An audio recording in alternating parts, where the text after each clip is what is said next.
for a lot of the content creators, this is the, I think, go-to device. You have option of a 16E, you have option of a 17, you have option of an Air, and you have option of a Pro.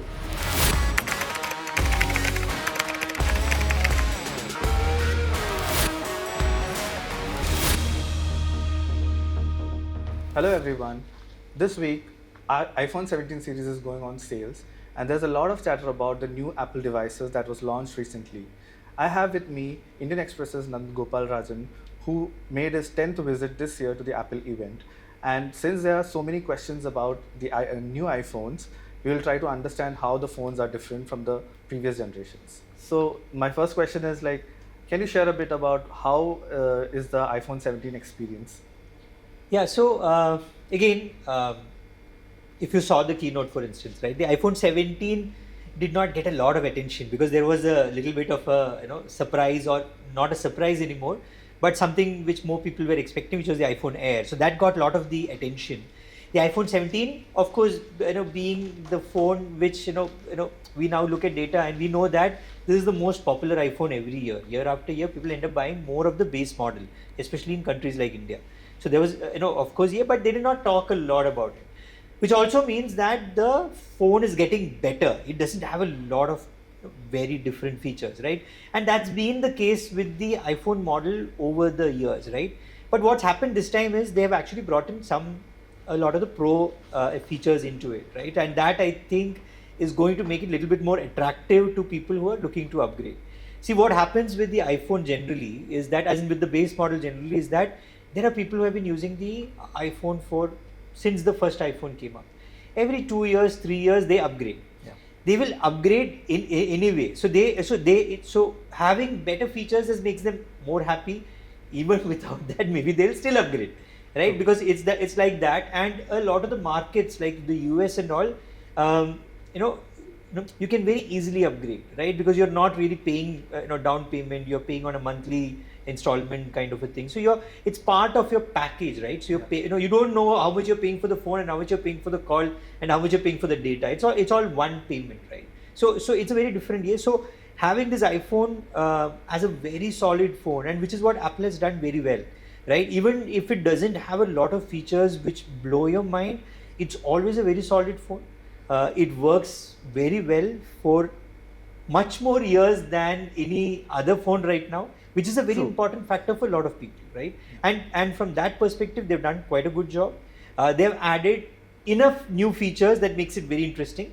Like you have promotion on the screen with 120 gigahertz hertz refresh rate, which makes it almost like a gaming phone, right? The other interesting thing that I like is the front-facing camera, which is now a much superior camera, but it also has the square sensor. So what the square sensor is doing is that even if you're shooting vertical with the phone, you can crop it into any angle.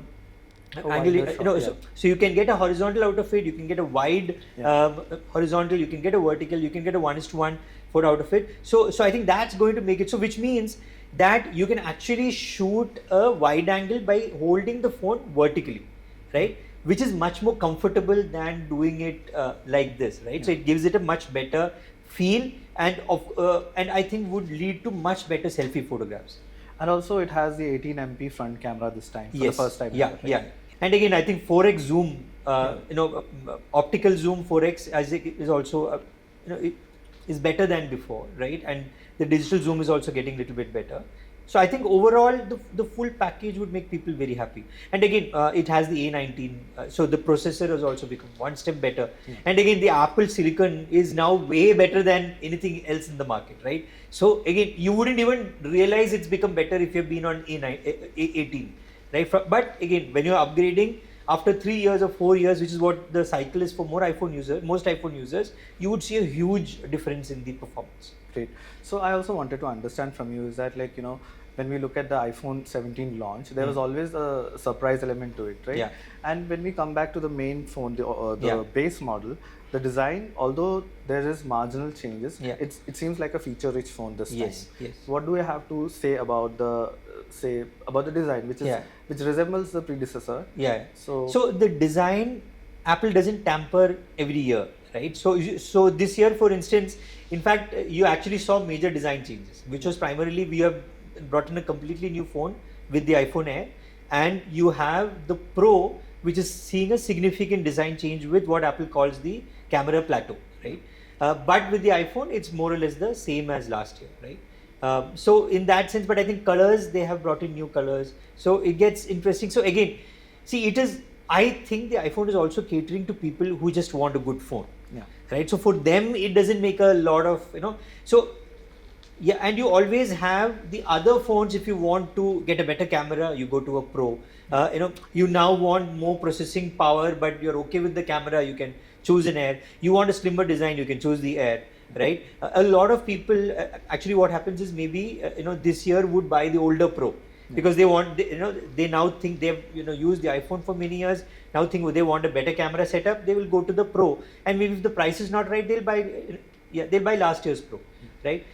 Which is where, so in the phone industry, right, something very interesting has been happening for a long time, which is what is called the hero effect, right? Yeah. You show these Pro models, but you ultimately know people are going to buy the base models, right? You show, and this has been happening since Nokia's time, which is why you show these phones which impress you, but you can't afford it, or really don't need those features, which is then you buy a more affordable phone from the same brand, because it's coming from a brand which has the capability to do something really great. Great. So as we mentioned data before, considering the data, we've seen that the base models are having staggering growth, like in the 16, right? Yeah. So this year, when we have such a feature-packed iPhone 17, do you think this will be a decisive moment for those fence-sitters who are not yet ready to buy the iPhone, but they are like considering to buy it?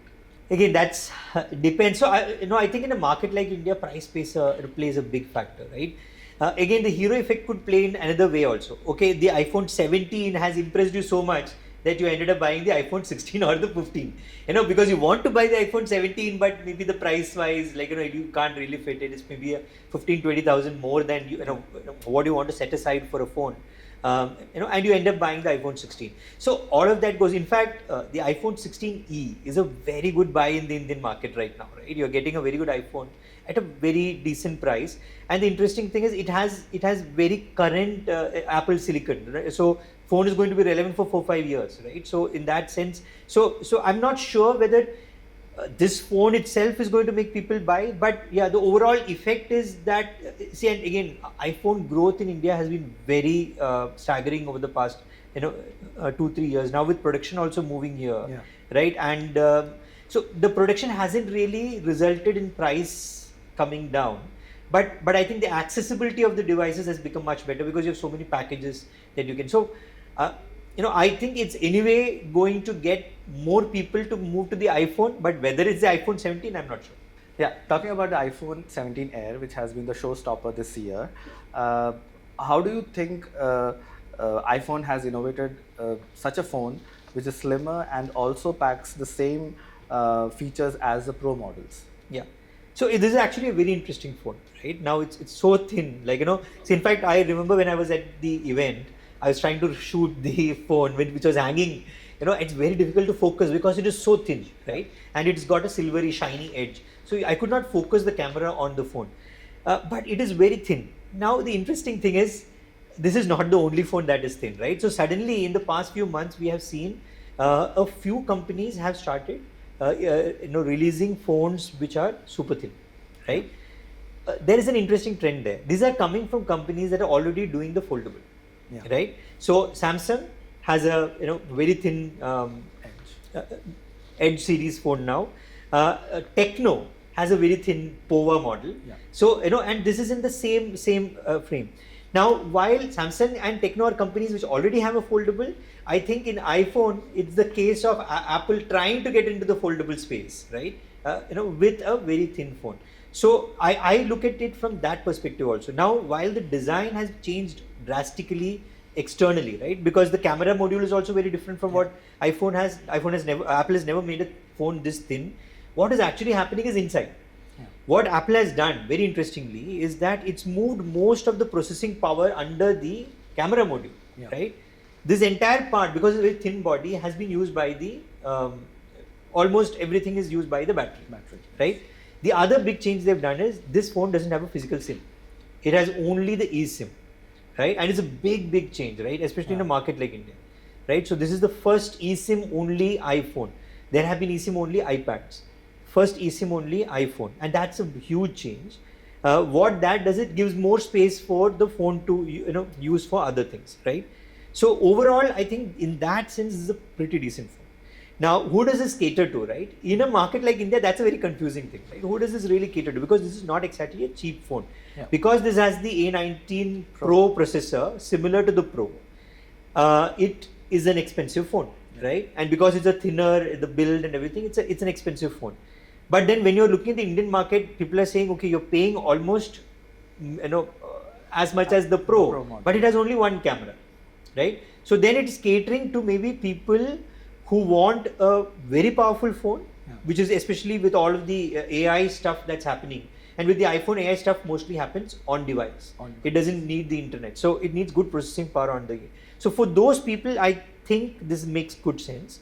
But that's a pretty decent jump in the pricing to get there.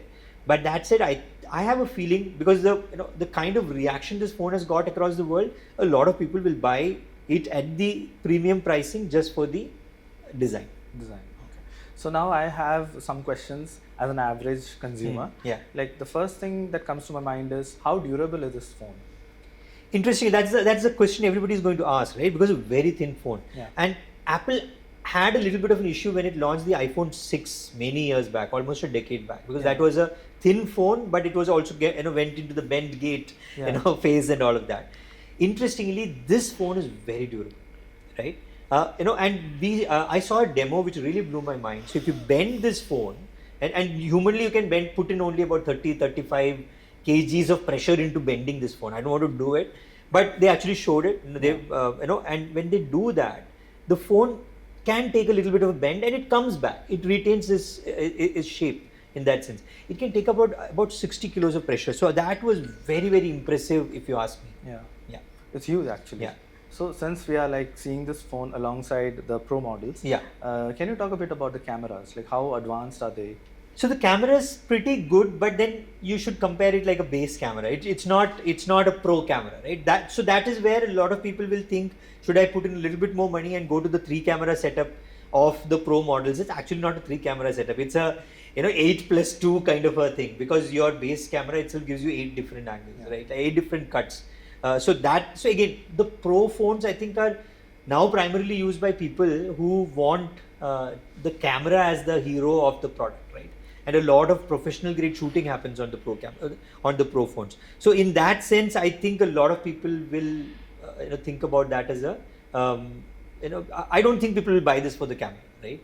Yeah. But if you want a decent phone, this is a very good camera in that sense. Great. So the next thing is that I also want to understand from you is, like, when we talk about slimmer phones, there's always this conversation around power consumption. How is the battery life? How is the battery integrated into this slim frame? And how is the longevity? If you can talk about. So I think the battery life will be almost as same as the iPhone. It's going to give you all-day battery life. Now you have to look at all-day battery life is coming with a more powerful processor, right? So it means that they've done a little bit of work into it. And one thing that they've done is the vapor cooling part that's come in, right? So this phone is going to be able to handle that cooling part, better with the battery. Interestingly, this phone, though they're saying all-day battery life, is also the only phone they have added an extra battery pack for. So you can buy an extra battery pack and keep it at the back of this phone if needed. Also about the pricing of the product, like since it's closer to the Pro line, do you think that will be a kind of a deciding factor for consumers? Yeah, I think I'm not, because of the pricing, I'm not very sure about how popular this phone will be in the India market, right? Because then a lot of people will be thinking, should I buy a proper flagship phone from, or you can maybe even buy last year's Pro at the same price, right? Or should you go to a Samsung Edge kind of a phone which is cheaper, or do you buy a Samsung flagship which maybe comes at the same price? So that ways I think it's going to be confusing, because I think for an Indian consumer, even if they're happy to spend the money, they're going to have the value for money part in the back of their mind, and not having multiple cameras is certainly going to play here. But I think then a lot of people would be again maybe just buying it to flaunt that, okay, I have the Air, and I have you want to show that this aligns more with your style. Yeah. So one more interesting thing that I read from your piece is that this is Apple's teaser to a foldable future. Yeah. What do you have to say about it? That's my take. Okay, that's pure opinion. But I think the fact that they have made a phone this thin. So if you think about it, if you have one more phone this thin, you have a foldable, right? True. They have figured out how to manage the battery, right? Which is the biggest challenge after the folding screen or the display. When you're thinking about a foldable phone. So now they have managed that part, right? But that said, the Samsung Fold 7, one side of it is 4.2 mm. Yeah. This is 5.6 mm. Close. So they need to shave off about 1.5 mm more to actually have a foldable. The first foldable from Apple cannot be thicker than the fold Samsung will have at that point of time. This is my take. So they can't do something that is thicker unless it has superior features, right? We still don't know whether Apple is coming out with a foldable. The expectation is by next year they would have one, right? And all of that said, the foldable segment hasn't really worked. But I think this is the first step towards that. Apple is now sort of showing the world it has the capability without saying it. Yeah. My take is that this phone is the first step towards Apple saying that we have the foldable capability. So like there are signs that this is certainly a sign that they've managed most part of it. The two other things that they need to do is how do you have a bendable glass and the hinge. Hinge is the most critical technology in a foldable, if you ask me. And Samsung over the years has really worked on it, made it really good. And a lot of others like Oppo has very good foldables. OnePlus has very good foldables. So Apple will have to do something better, right? So I think towards that they have made a first step. Great. So before moving on to the Pro models, I wanted to understand from you, since that you have covered Apple for more than 10 years in great detail, what do you see different in the design philosophy over the years? How has it evolved? Maybe if you can talk briefly about it. So the design philosophy, I would say Apple is a trendsetter always, right? So Apple does something, then people start moving it. Like or Apple might not be the first mover, but once Apple does it, it becomes the norm, right? Now I think so. This year the biggest design change is the Air, right? The thin frame. Now you will see every brand is trying to have a very thin, ultra slim phone model out there. They will have to, because then they cannot compete in the market without one. Now suddenly the pressure is on everybody else.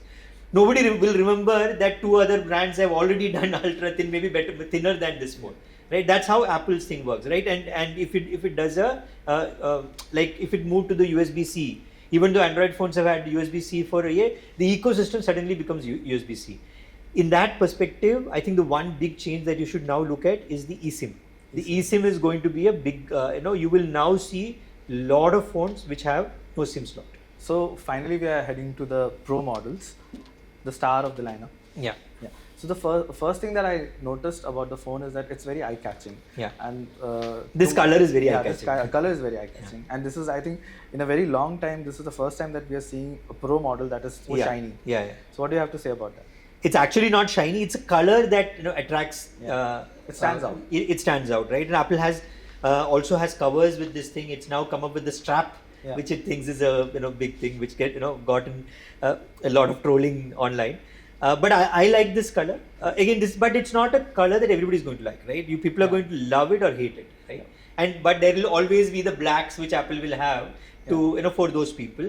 But I think this is interesting, right? It's also, I think, the Pro model. I've been noticing this is that there is a huge growing influencer, content creator space out there, right? The Pro models cater to them, right? Because they suddenly have a phone on which they can shoot, edit, publish everything, right? For them, a flashy phone makes a lot of sense, right? They want to be seen with this kind of a phone. They want to have a passport that, hey, I'm a content creator, I'm an influencer. So in that sense, a black phone is not noticed, a white phone is not noticed, an orange phone is certainly going to be noticed. So when we talk about the Pro models, perhaps the highlight is always the camera, right? So what do you think is new this time with the cameras? So the new part is, I think, the 8x optical zoom. You will suddenly say, hey, Samsung is doing 100x, right? Yeah. But 8x optical zoom from an iPhone comes with a slightly different kind of a quality. The camera has so you can do 28 you can do multiple cuts of it. So technically, though it has only 3 lenses, you can do about 10 different framings with this thing, right? And the hues, you can set different types of hues. Apple is adding, more hues this time. It like in your DSLR, it gives you a distinct identity that you can set. Okay, this is your kind of photography, which again in that creator space, influencer space is very very important. Your Instagram grid is distinct because you have this phone caters to all of that, right? And the processing power is tremendous. Even if it's for video, you can shoot 4K video, edit it. You can do multicam shoots if you want. There are third-party apps that let you shoot, and this is not a new thing. With the Pro models, you can shoot. And a lot of professional movies are now being shot on that. This caters to that, and that's why they have the vapor cooling, right? Though it's usually talked about as a gaming feature. Apple is now saying that it has vapor cooling, which is going to keep this phone really cool while you're gaming, but also when you're shooting a high resolution raw video, 4K in ProRes, and all of that for a longer duration. This phone is going to take that, right? And I think it's more of a video feature than a gaming feature. Great. So, like over the years, how have you seen the software experience change when it comes to iPhones? I mean, software is pretty uniform in all the models. So maybe briefly you can tell me. So the software experience has changed quite a bit this time with the liquid glass kind of a feel. I am not very sure about that yet, because it gives me a little bit of a Windows Vista kind of a feel. It's very similar to that. I'm not saying that in a negative sense. I don't I don't have a problem with it. I like some of the changes they've made, especially with the camera app and all of that. But I have a feeling the market will take some adjusting to that, right? And this is not just limited to the iPhones, right? That liquid glass feel is coming to Mac Tahoe also, which I've been using for a few days. I'm still trying to, get there.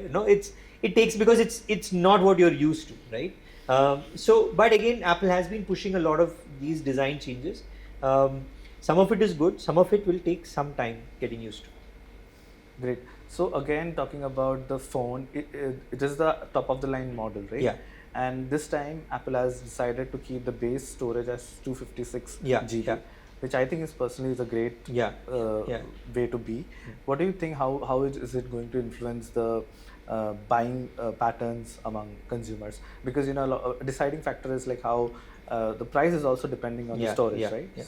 So it is also a suggestion to the fact that with the Pro camera, you're going to shoot everything in such high quality. Everything is going to be so heavy that you will run out of a 128 GB storage in a few months, right? And if you run out of storage, then managing the cloud and all of that becomes very difficult. Though Apple has a very good business around that part also. So I think 256 is now becoming the norm, also because of the quality of the content that is created by these phones. Great. So since the phone has the best cameras, it is a durable device, it has more battery packed into it this time, the Pro line. Do you think this is the ideal device for a content creator in India? I think this is the this is right now the most sought after content creating device, right? And again, it's because of multiple things, right? It's not just about the camera. It is about the audio, for instance. Right? People don't talk about it. There's something called audio mix, right? You're in the middle of a very crowded place. You're doing an interview of a person. You can then pull out just the audio of the person you're talking to, right? Which is otherwise a lot of processing after you've shot the video, right? Then you can do all of these processing within the phone. You can change the color. And again, this is not a new feature. It's been there for 2-3 years. It's getting faster and faster at all of that, right? So when you're looking at an end-to-end workflow in one mobile device, right now, I think only iPhone can handle it end to end, right? And give you broadcast quality output at the end of it, right? The other phones are getting there, but again, I think iPhone has a very distinct edge, right? There are places where it doesn't, like Samsung does a much better zoom than an iPhone. Even Oppo does much better zoom. But maybe the iPhone guys don't want it, They want to be, they want the clarity, the feel, the natural feel, for instance, right? Like the iPhone images are never over-processed. The video is very natural. It's got Dolby, feel to it. So all of that is what I think the iPhone content. So for a lot of the content creators, this is the, I think, go-to device. Great. So now I have two buyers with me. Hmm. Right? The first person is already owning a iPhone 15. Yeah. And the second person is a fence sitter. He's Yeah. not yet introduced to the Apple ecosystem. Yeah. So what kind of messages do you want to share with them? The first person is an Yeah. iPhone 15 owner. Yeah. Should he upgrade or not, or should he wait for Yeah. more? And for the fence sitter is like, what is your piece of advice? He wants to buy a new phone, Yeah. but he's not sure if it should be an iPhone. So the iPhone 15 owner should upgrade if he wants to get to a Pro. Okay. Right? If he wants to just move to a 17, maybe hold on for one more year. Okay. Right? But if you're a fence sitter, I would say suddenly you have so much options, right? Yeah, yeah. You have option of a 16e, Yeah. you have option of a 17, you have option of an Air, and you have option of a Pro. I think this kind of a varied option you have never had before. Maybe you had when you had the Mini come in, right? But suddenly you have multiple options, different price points, Yeah. and different price points. The price points are now, it's getting, and again, you can of course buy the older device. I'm not even Yeah. going there. I'm saying 16e, which came this year only, a few months back, right? Yeah. So you have a entire bouquet of devices. Great time to upgrade, actually come into the bandwagon. So that ways, I think now you have an iPhone device you can buy maybe from a 30,000 rupees onwards. We're looking at slightly older devices going all the way to a few lakhs. Okay, so there's another person also who's Okay. confused between the iPhone 17 Air and iPhone Pro, Yeah. 17 Pro. Yeah. So what is your advice to them? So if you would buy an iPhone iPhone Air, Yeah.